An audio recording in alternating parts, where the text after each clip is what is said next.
So let's talk about the Stream Deck for a second.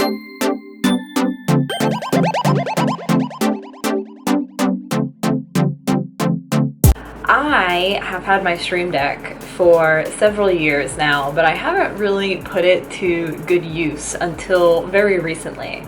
And I have the regular Stream Deck. I don't have the Stream Deck Mini, I don't have the Stream Deck XL or mobile. I just have the OG 15-button Stream Deck, and I've finally set it up to a point where I have it kind of organized the way I like it, and I have most of the things that I need easily available, easily accessible, all on my little Stream Deck right in front of me when I'm on my PC, whether I'm gaming or I'm getting ready to stream or I'm doing my Saturday stream show.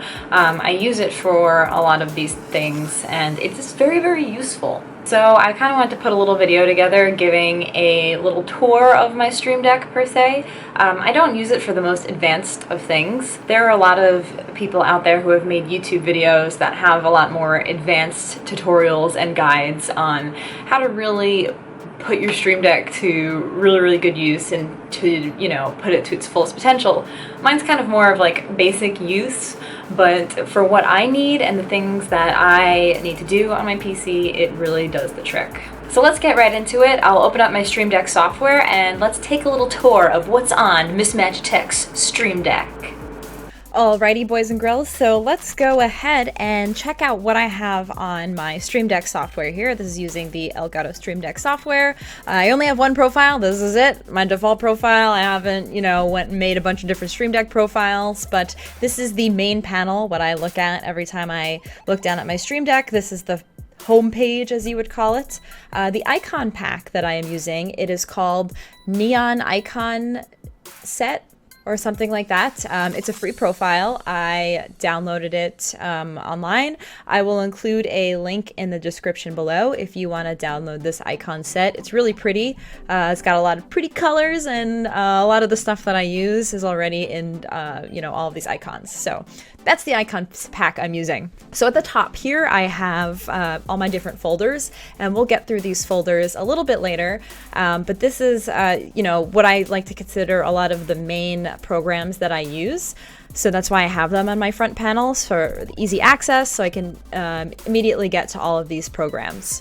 So the first one is Spotify. I'm always using Spotify, so that's why I have it on the front panel here. And then here are my two game clients that I use the most, GOG and Steam. I'm always opening up my GOG library and my Steam library, so I have these two clients up on the front panel here. This links to my Twitch dashboard. So when I do want to start streaming, I usually always have my dashboard open on a tab. So I have easy access to that right here. And then this opens up Streamlabs OBS. So I recently just started using Streamlabs OBS as the main program that I use to stream on Twitch, and I had been previously using the very old OBS software, and I was very behind the times. I finally started using Streamlabs OBS, and it is really great. If you're looking to get into streaming, or just any sort of, if not sure what streaming software to use, I honestly really recommend Streamlabs OBS. It's very easy to use, user-friendly, and if you use Streamlabs, all the stuff is integrated in there already, so it's honestly just really great, so I really like it.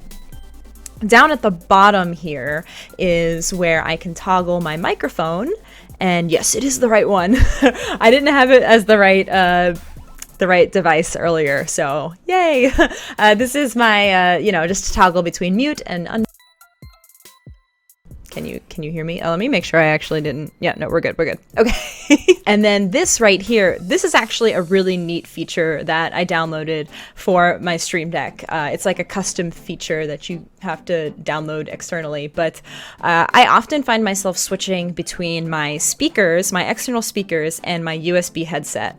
I'm not using it right now, but I do use a Void Pro USB headset a lot, and when I use that when I'm streaming, and then when I'm done streaming, I just want to easily switch to my external speakers without having to go through my sound and audio settings on Windows. So this feature here actually lets me instantly toggle between the two. So it's not going to work right now because I don't have my USB headset plugged in, but if I just tap it, it'll toggle between speaker and then headset.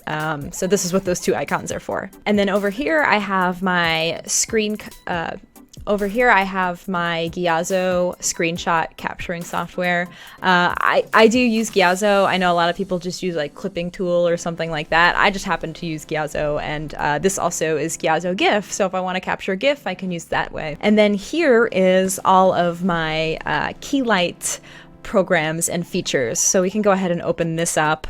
I have not fully set up all of the features that I want for my key lights yet, but right now I basically just use it to toggle turning on and off my actual key lights. So if I press these, I'm actually pressing them on my Stream Deck right now, turns the lights off, you know, really, really awesome.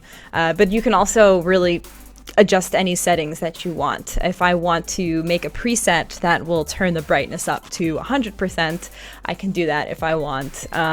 If I want to, you know, mess with the tones on either of this, the light panels, I can do that. So there's a lot of cool things that I can kind of mess with for my key lights. I just haven't really fully you know, adjusted and messed with all the settings yet. I kind of have it at my standard warm temperatures, and I kind of leave it at that. If I'm streaming during the day, I might just manually turn it down or something like that. Alrighty, so let's go through the folders. So this right here is all of my apps, any software programs that I want to easily have access to. I have here Photoshop, Premiere.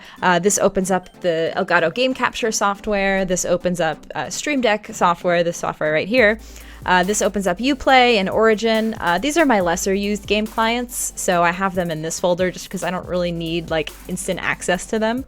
And then this is IQ, which is Corsair's lighting software that I can use to adjust all the lights on my keyboard, mouse pad, and all the internals in my PC. I can just open up IQ and easily adjust all of that. Then we have the Bytes folder, which this is another folder where I really need to start adding more stuff to it. And here I have all of my sub emotes as chat presets for Twitch, so that when I have my Twitch chat open while I'm streaming, I can just press these and it'll instantly write out my my emote message, and so I can instantly have emotes in my chat. It's really, really convenient and easy to use in case I ever want to use that. And then this is a sound clip that I have.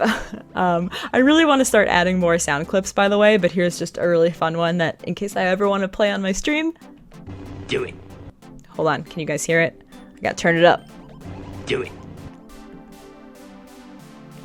Do it. So yeah, I have Emperor Palpatine as a sound clip. Do it. And then this here just instantly opens up my Twitch clips library, so I can have instant access to all of my clips that I've created, that my viewers have created. So that's there as well. I gotta start adding more things that I need to use. I know a lot of streamers, you know, have lots of quick hotkeys and features that they use for instant things on their stream if they want little pop-ups and things like that. I have not really done a lot of those features yet, but there's plenty of open slots here for me to start adding some in the future. Next up is my social folder. This, again, similarly is not a ton of things that I have that I use like for social on my Stream Deck, but a few nice things that I have here. If I want to instantly just open up my own personal Twitter, I have that as a hotkey.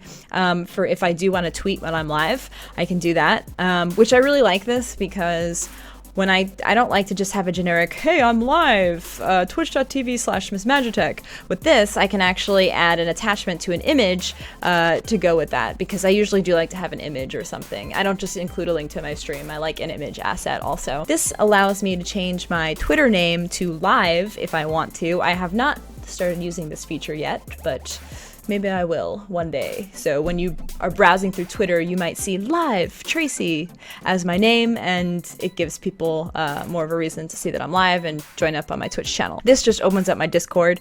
I don't have this on my main homepage because honestly, I usually have Discord open all the time anyway, so I don't really need instant access to it. Here I have just some of my other most visited pages. kind of like my bookmarks bar. This is for the Roll For It Twitch channel that I stream on every Saturday. And this I use to open up Roll20, which we use every Saturday for our streams, and I use for some of my other D&D campaigns. This opens up Corsair Twitter because I work for Corsair and I'm always checking the Twitter. This opens up to Reddit. Right now I have Our Witcher as what it opens up to, but I sometimes change that around. And then this opens up right as my YouTube. Next up here is my games folder, and these are just kind of my most played games, instant access to these games if I want to.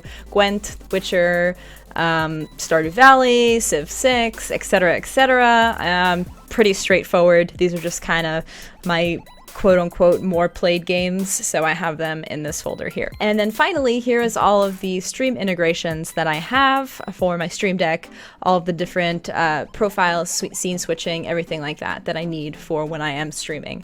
These top 4 here are my main scenes on Streamlabs OBS. This is what I use for my starting soon scene, my gameplay scene, my BRB scene, and then this will open up a scene that's a full webcam. So pretty easy to have these when I just want to do scene switching. This is, you know, one of the big highlights, one of the big key things for the Stream Deck is scene switching. I find it very, very useful. This one opens up, I don't know why I have it as Elgato icon, but it essentially, it opens up the game capture software for my Switch when I do want to stream on Switch. This is viewers, sub chat. I actually don't really use these that much. This is so I can change my stream title and game very, very easily. This opens up creating a clip on Twitch, Streamlabs skipping alert, muting alerts, chat messages, and opening up my dashboard again. So again, all key things that I'm using, or is nice to have that instant access to while I'm streaming. These are all really, really great features. And then this is the live button that I toggle when I'm going live. I actually don't use this that much because I kind of am in the habit of pressing the live button on Streamlabs OBS more so than clicking it here, but I have it here in case I do want to have that feature. So that's about it. That's what I use my Stream Deck for. I find it very, very useful. I'm using it all the time now. So hopefully this kind of gives you a little inspiration for some things that you can use for your Stream Deck, how you can set it up. I'll probably be adjusting it more and more in the future as I'm using it more, and maybe we'll have an updated video one day with a completely new layout. Everything's changed. New icon pack, new everything. But this is what I have for now. So I hope you guys enjoyed it. If you did, just, you know, give this video a thumbs up or subscribe or something, you know, all that YouTube shilling that I have to start doing now. And if you do have any questions, feel free to ask in the comments below. I'll do my best to answer as well. Minnie also says goodbye. She hates me right now for holding her. Okay, I'll let you go. Okay. All right. Goodbye for real.